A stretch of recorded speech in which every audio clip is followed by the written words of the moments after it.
And it was to remember, because our forefathers said, let's put all the prophetic books together so that at some point in the future, when Yah starts to pour his spirit out again, you follow me? As it says in Hosea at the top of chapter 6, after 2 days or 2,000 years, all right, he will pour his spirit out, and our descendants will have this book that they can come back to, okay, and remember all the things that have taken place upon us and upon Jerusalem, and in regards to Yah, okay, and what Yah has done for us as a people, why he created us, why he raised us up, and that was to be a nation of holy priests ministering to him specifically, okay, and through the children of Israel, he would reveal himself to the people of the earth and would give direction through the children of Israel to the people of the earth. So they compiled this book that was called and is called the Book of Remembrance, the so-called Old Testament today, all right? And this was again in the latter part of the 5th century BCE. Now, in Malachi chapter 4, Yah says, he's signing off, and he said, remember the law that I gave to you by the hand of my servant Moses with the statutes and the judgments. Okay, remember that, all right? Because he would, you understand, as he said at the bottom of chapter 3, he would make up his jewels at this time, in this last days, before the day that would come that would burn like an oven, okay, fire, nuclear, okay, and it's approaching, all right? And he said that he would raise his people up before this time. All the ones he would pour his spirit on children of Israel. Chapter 44 Isaiah, we would start to pop up like willows by the water courses. If anybody knows about a willow, when willows are not planted, okay, they pop up wherever it's standing water. In this case, symbolism, water is the spirit of Yah. He's pouring it out. And it says in chapter 44 Isaiah, it would become like floods upon the dry ground.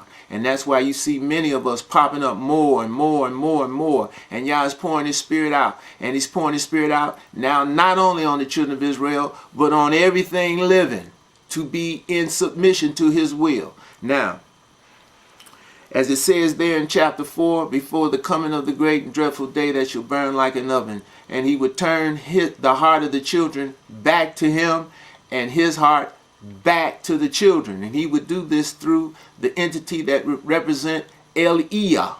El-Iyah. In other words, not the original El-Iyah over in Kings, okay? Chapter 1, 1 Kings chapter 18, but the entity that would do the same thing that El-Iyah did back then. And that was to repair the breach. Isaiah chapter 58, okay? Stand in the breach and turn the people, direct them to Yah. And direct and pray to Yah to have mercy upon the children of Israel and any people of the earth that sought peace, truth, righteousness, salvation from this demonic satanic system that overspreads the earth. Anybody that seeks the true and living creator, which is Yah of hosts. Now, when you go into this time period that succeeded this, when Yah signed off, like I just said in 11:14 Daniel, okay, this is during the Greek kingdom, which came about with Alexander the Great, 332 BCE, okay, so we're talking now, what, about 100 years later, after Nehemiah's governorship, after Malachi, the last prophet of Yah, okay, till today, all right, 100 years later. Now, you got to take into effect, like I say to people who call Yah righteousness, you can't hang your hat on one verse, one chapter, one book. You have to take the whole book, Genesis through Malachi, into account. And once you do that, you will see that things have to be, that were prophesied, they have to be in continuity. Okay? If it's not in continuity throughout the book, then there's a red flag. Now, in the book of Esther, you will see that chapter 3, Haman the Amalekite and the Amalekites that were complicit with him came up with a device, okay, you know, a move to totally exterminate the children of Israel. you will see that that was nullified. Yah nullified that through Mordecai and Esther. Okay, and it was turned back on the children of Esau, the descendants of Esau. Okay, as it says at the bottom of chapter 8, Esther, many people became, it's going to say Jews. We know that's an implant. That word wasn't even in existence then. Okay, so what it initially said was many people became Israelites. Nobody had more reason to say that they were an Israelite than the descendants of Esau, because the death knell was hanging over their head. All right, so now with that, you have to understand that descendants of Esau, okay, they were dark complected, as was the children of Israel. Okay, they probably discerned themselves the differentiation from dress, okay, and word of mouth. But when the death knell fell upon the descendants of Esau, they had to flee Media-Persia. Okay, and where did they go? They fled over, the ones who were able to do so, which you know your aristocratic ones, you know, the ones that were monetarily capable, okay, economically capable. They fled over to the enemy of the Medes and the Persians. And who was that? Grecia, okay, which is talked about in Daniel chapter 10. When you read Daniel chapter 10, the angel that was sent to Daniel told him what? There's 3 kings yet that's going to rise up in Media-Persia. And he says, and the 4th shall be richer than them all. And that 4th one was who? Xerxes or Ahasuerus, the king of Esther's day. And he was to do what? Stir up the whole realm of Media-Persia against the realm of Grecia. Okay? And that's, you understand, where you get the 300 Spartans. You understand the Battle of Thermopylae. And when you get time, you can go into that and check that out. And we've talked about it in previous shows. Now, when this happened, the Medes and the Persians were stalemated.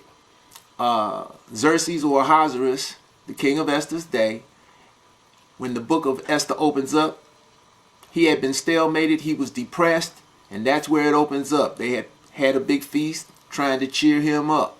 Okay? You can go in there and read that story and see how Esther, because of Vashti's rebellion against the king's command, how his counselors told him, you know, you can't allow this because we'd have a rebellion amongst all our wives.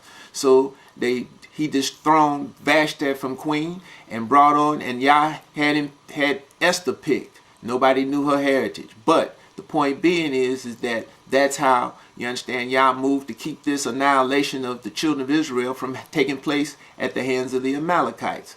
So now when the Amalekites fled and went over to the Grecians, when the Grecians defeated the Medes and the Persians in 332 under Alexander the great horn in the head of the he-goat, now you follow, the descendants of Esau are with the Grecians. Okay? And again, when they came with Alexander, when you go in, we've touched on this before. Alexander would not attack the children of Israel that were in the land. He would not lay any tribute on the children of Israel in the land. So therefore, you know, the descendants of Esau, they were upset at this, but they couldn't say anything because Alexander was the great king. But you know, Esau was plotting to get rid of Alexander. Now, in these schools, these educational systems, okay, that are put in place to control and manipulate and program one's minds, not only the children of Israel, but Gentiles as well and anybody else. They teach in these schools and have been teaching that Alexander died of a fever. We know now that's a lie. We've spoken on that before. Alexander was murdered, and that is the prophecy, is it not? That when the great horn reached the extent of his power, he would be broken. So therefore, somebody had to break him. And he was poisoned. Who poisoned him? The descendants of Esau, who were aligned with Ptolemy's soldier, because they'd seen Ptolemy, that he was jealous of Alexander. He wanted to be Alexander. And because you got to understand, when you read Obadiah, you understand, and when you read that 47th chapter of Isaiah, which is talking about the Illuminati Edomite who set up the door to Babylon, the United States of America, Yah said what? In 47 Isaiah, thy wisdom and knowledge has perverted thee. Over in Obadiah, that one chapter, it says that Yah was going to take the wisdom and understanding that he had given Esau out of Esau in these latter days. He was going to take it from him. Okay?